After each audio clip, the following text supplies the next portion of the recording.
Prvo se mislilo da je to 5 godina.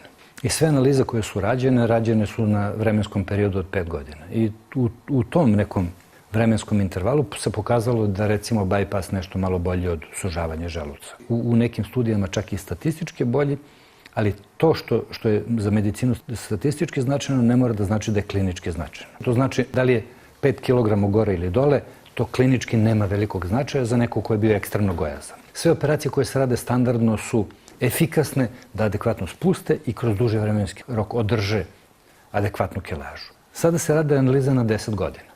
I taj neki 10-godišnji period je period kada bi trebalo da pacijenti budu bezbedni kad je u pitanju značajnije podizanje kilograma, odnosno značajni ponovni dobitak u telesnoj masi. Odnosno, taj period, znači između 5. i 10. godine je period koji je kritičan da kilaža Kanada ponovo ide kod jednog broja pacijenata. Zašto se to dešava? Malo pre smo pomenuli. Znači, najčešće je to neadekvatna saradnja.